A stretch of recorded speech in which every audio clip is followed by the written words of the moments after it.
So nice, Chitra. Nice having you here on a Sunday morning. Thanks for having me, Murli. Yeah, cool. Nice.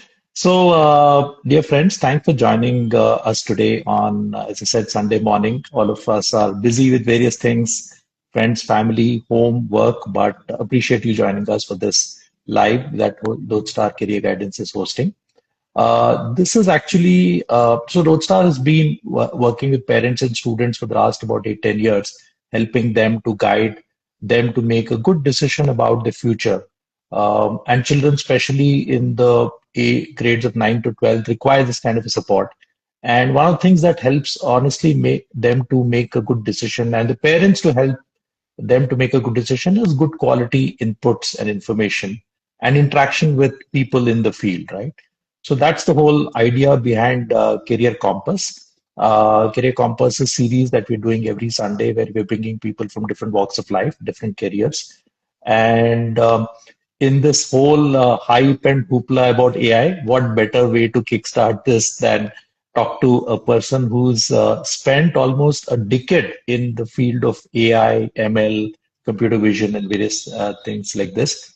So Chitra is a graduate from PES, and she's done a master's as a computer science engineer, and she's done a master's in visual computing. And she's worked in various companies, including GE Healthcare, Drishti, Sensara, and various other places. And as I know her, she's been actually talking to a lot of students of Lodestar, various schools, etc. So she's a person we know.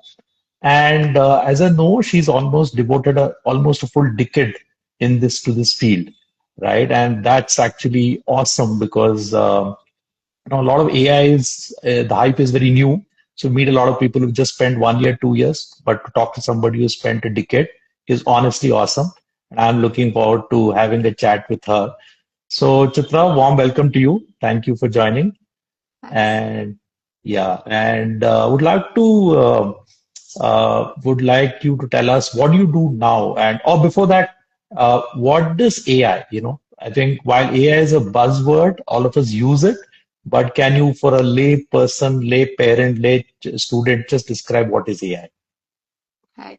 Thank you for having me, and thanks for the kind introduction.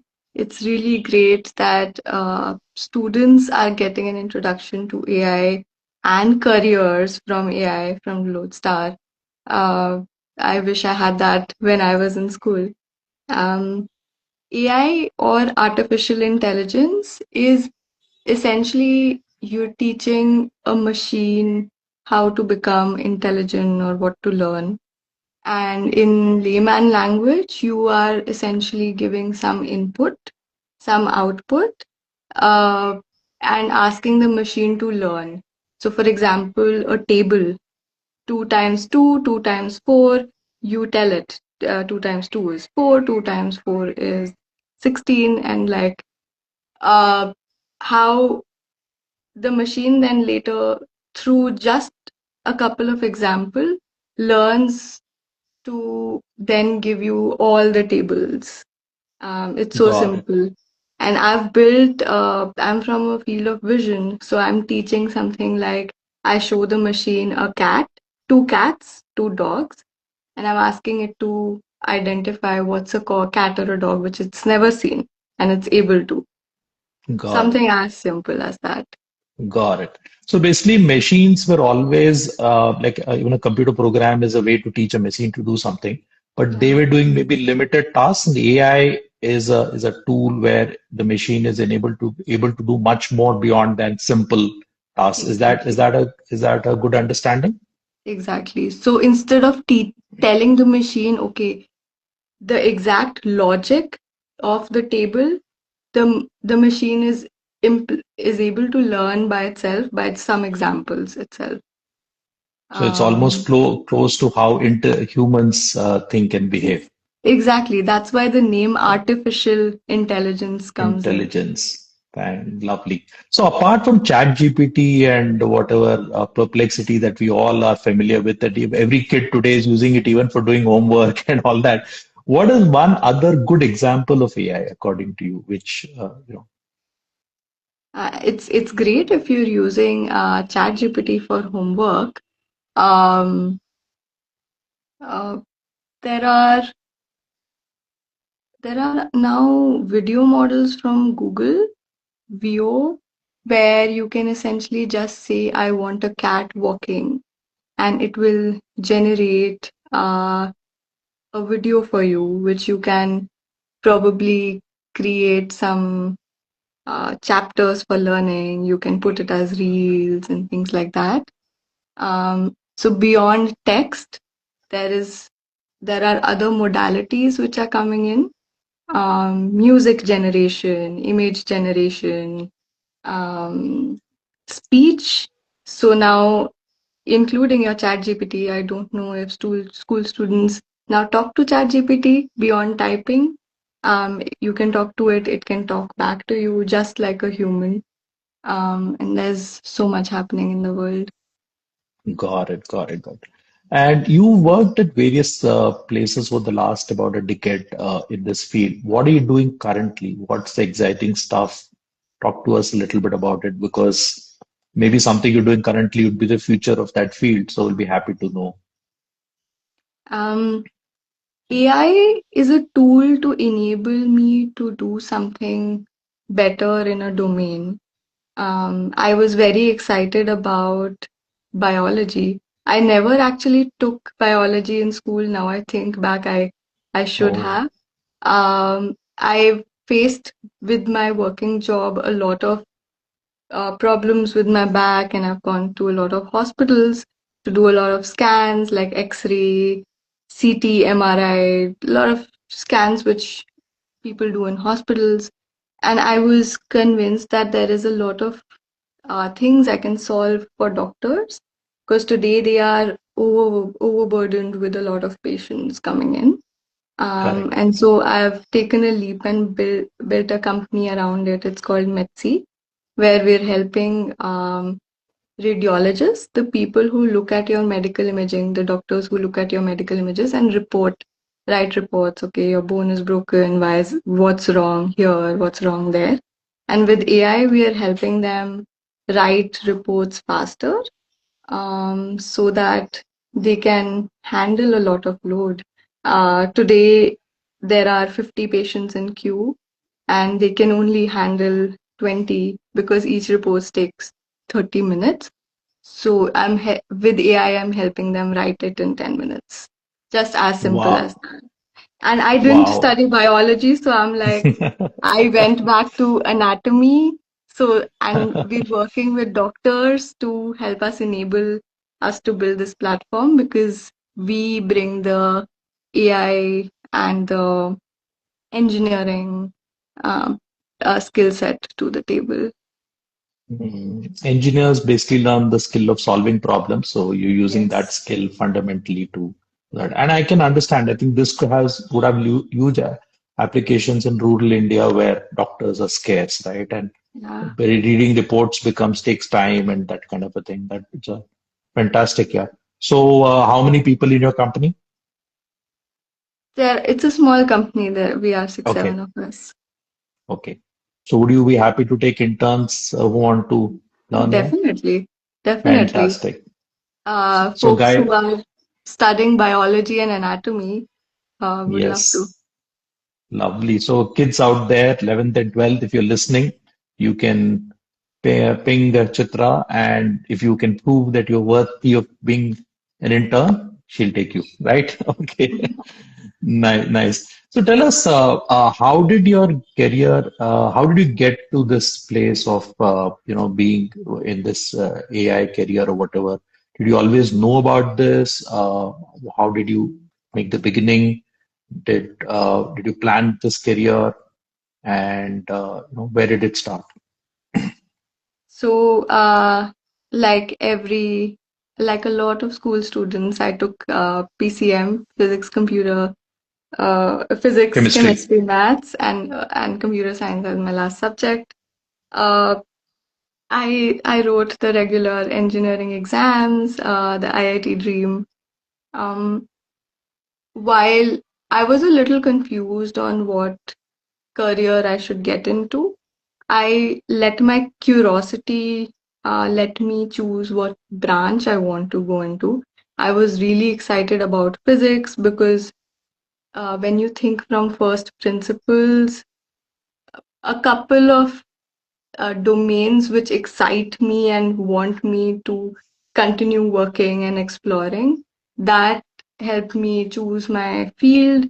There was a confusion between mechanical and computer science. I chose computer science so that it would, at that time, 10 years ago, enable me to write software. But I was like, okay, I'll choose a domain and I'll go very specific into it after that. Um, Software, I'm trained as a computer science engineer. Uh, Going deep into software and learning about fundamentals of how computer programs work, what are algorithms, some mathematics helped me create a good foundation to go forward in life. I worked at a software company. Um, there were a couple of design innovation workshops in India which happened uh, back then, brought by MIT Media Labs, where it was a very exploratory workshop. We would go learn. We would be put in a room full of people who would be engineers, designers, doctors, and we would be given a certain domain and a problem statement to solve. And in 10 days, we would build a product, a simple Wow. working product. So I Wow. built something like a digital fabric touchpad by like sewing together some conductive fabric and thread. I've built things around small diagnostic tools by breaking apart bigger machines. And all of this came from domain knowledge from various people, all of us curious, just building, learning on the go, reading up Hmm. a lot, whatever you're curious about, and building it.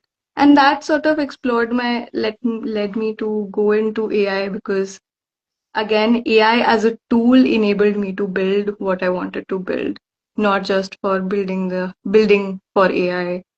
Um, Got it. Got it. So computer science was your beginning point, engineering there, and then curiosity, trying the led me desire to into build things, various projects and challenges that you yes, took that led you to this field. yes, So the question for a student would be, is computer science the only path to AI? Does the no. AI field only require people with PCM or math or computer science background, or is there scope for other students? I would today define career in AI in two ways. One is Okay, you want to build AI, one is you want to okay, use AI as an application in a domain, got it, and got both it. are money making businesses. Building Okay. AI would need some mathematics, some computer science, and it's not, I used to be very scared of like matrix multiplications and vectors and algebra. But Mhm. when you think of it very logically, it's not hard from first principles. So if you Mhm. really want to build AI, the models which power your chat GPT, then go into some mathematics, computer science, physics. But if any other domain excites you, AI is in a place where it can help you uh, build more things around it. Biology, you can do a lot with AI.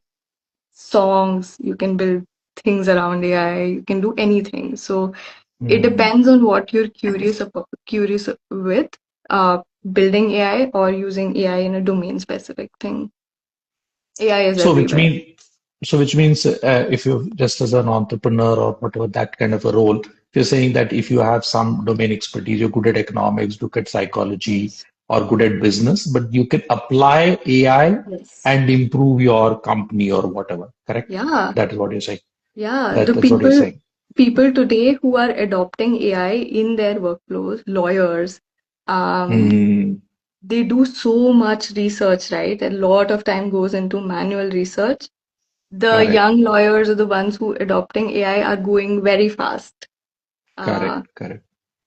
so, But as a career, so suppose let's take an AI company like mhm, Medsi. Okay, now in that company, would you only recruit people who are engineers, or are there other skill sets that are required?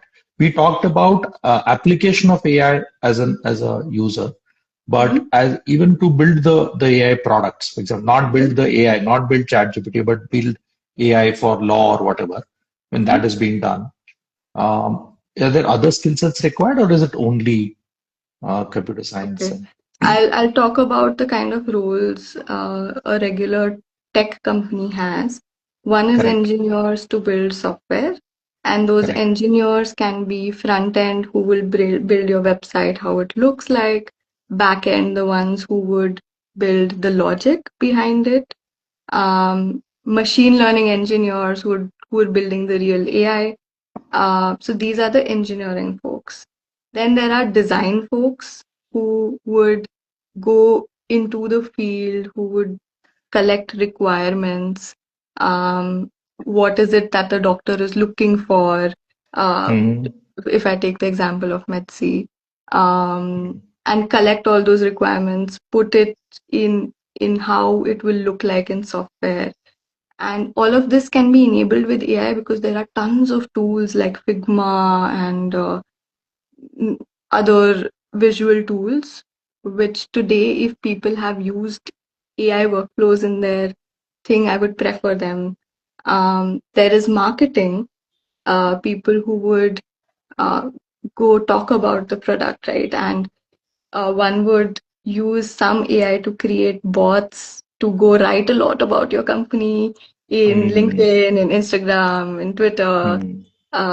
So if people are curious and have utilized AI to write bots, and Hmm. they need not be technical, but they are curious, they know how to grab eyes. So those are the Hmm. marketing folks. And finally, domain specific folks. So people who are doctors, uh, for me, it's doctors. A AI law firm would hire lawyers, and so Hmm. on. So I would go after doctors for their domain knowledge. Um, Nice. So basically, you're saying that though AI is so our overpowering kind of a technology, it looks like that. When AI gets implemented in businesses or in companies, multiple specialities are required.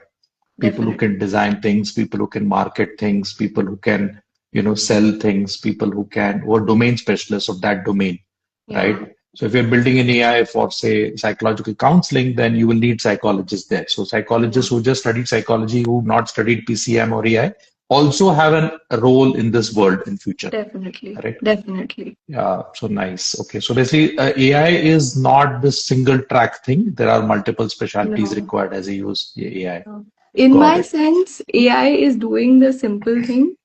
Human is really required to do the tough, intelligent things. AI is not intelligent enough. It's just doing things a little more intelligently than 10 years ago, but it will still do very, very simple things for you. Got it. Got it. That brings me to another question about this whole scare that parents have that all careers will get wiped out because of AI and all that.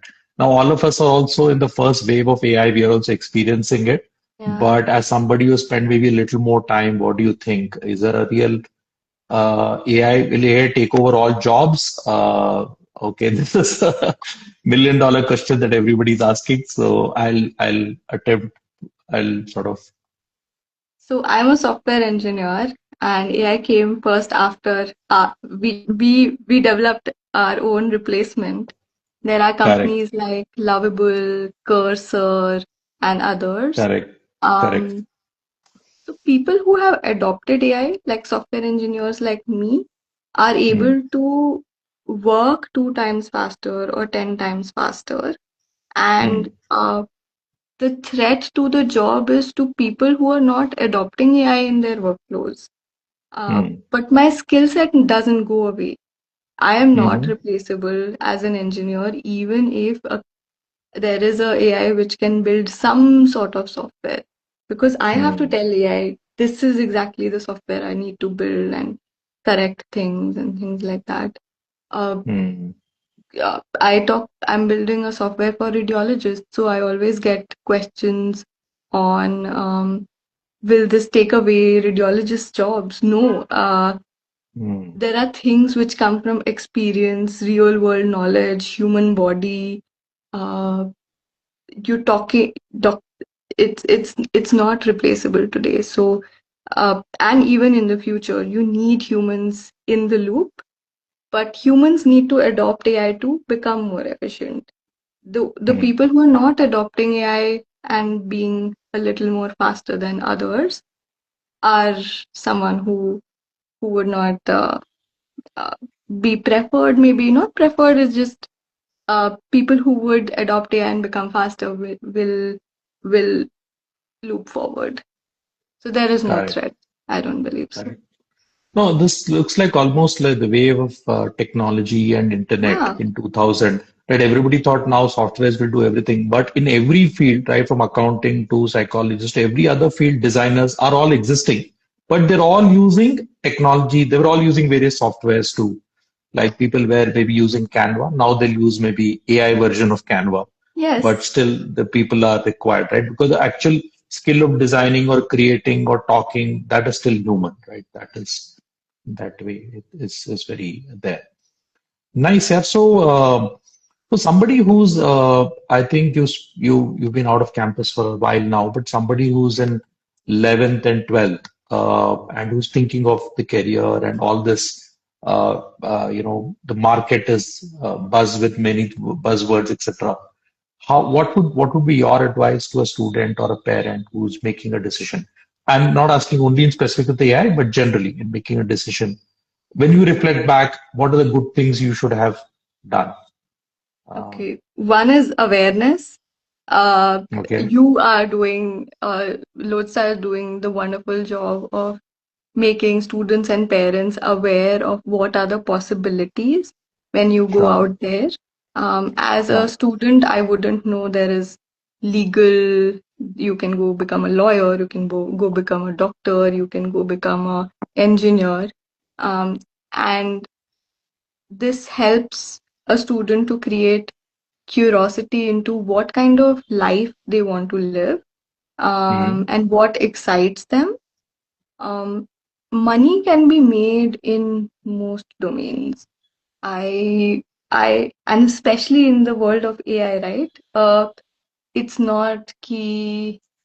Uh, a doctor will make more, or an engineer will make more, or a lawyer will make more. If you are good, you will make good money. So money should be a factor, but if you're very curious, you will go make good money in any domain. Awareness is one. Second, if you're curious about it, you should be ready to study something, and go very deep into it.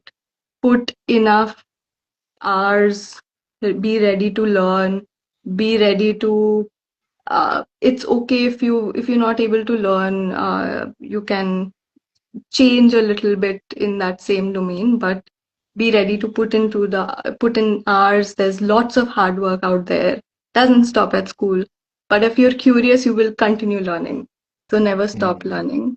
Um, Third is, even if you choose a domain which you think is right for you today, there is no one stopping you from mixing that domain with something else in future.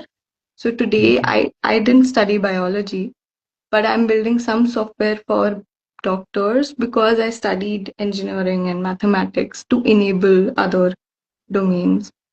Hmm. So just be curious, go after what excites you. Hmm.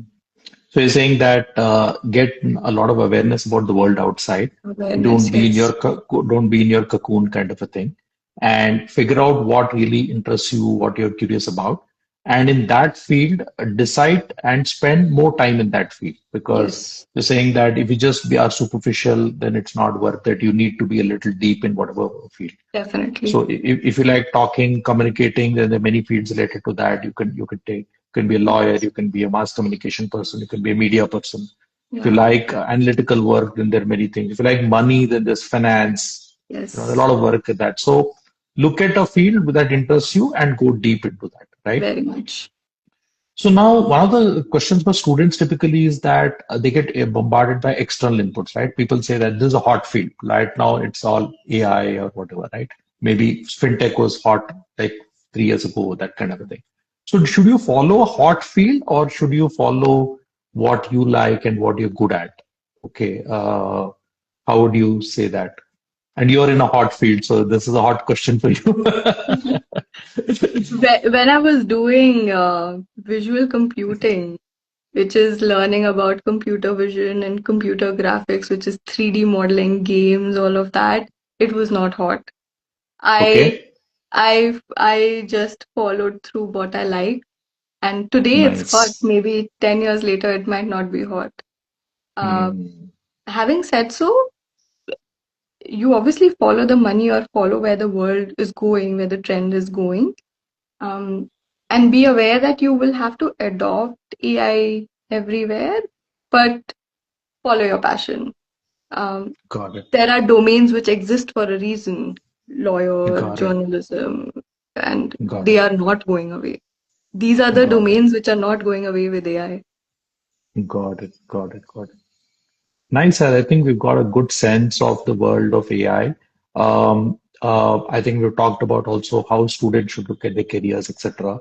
Um, we're already at about half an hour now, so maybe we'll sort of try to wrap up. But before wrapping up, uh, what is the one thing which excites you in the AI field in the coming future, which has not come? There's something like that, or something you're looking forward to in the next 2 years? Some exciting stuff that you want to share with us. There's something called artificial general intelligence, where people Okay, are talking about how AI will be much, much more intelligent. You tell it to do this, it'll really do that. There's okay. time for it. I am very excited about what we are building at MedC. Uh, Hmm. I want to really enable doctors to identify things like if there is a broken bone, I am able to suggest that the bone can be fixed in this way uh, Hmm. very quickly, enabling them to work faster. So I'm really excited about how I can help the medical field grow faster with AI. Got it. It's all Got it. manual today. Fantastic. Thank you so much for sharing that exciting bit.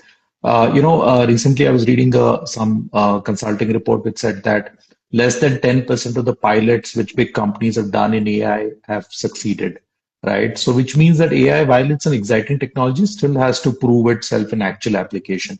So, that's another point to say that don't get too worried about the newspaper reports about AI taking away all jobs. I think AI also, while it's an exciting technology, as many of us seeing the early applications, it still will take some time to step up there, right? So, good, Chitra. Thank you so much for joining us today. I think we've had a lovely conversation around multiple topics about AI, careers, the diversity of careers in AI, how you can get into this field, diverse fields, and what students should do in 11th and 12th. And you shared a little bit about MedC and your dream of solving a healthcare problem. So nice. Thank you so much. Really pleasure talking to you. You too. Thanks for Okay. doing this. Thank you. And parents and students, this is a continuing series. We'll get back again next Sunday, 11 a.m. We're talking to a school owner next and figure out how she has implemented career guidance in her school and what do more parents who are actually in 10th, 11th, 12th, they're doing. I think I see a lot of comments. We address some of them through our conversations. Thank you, parents. I see them.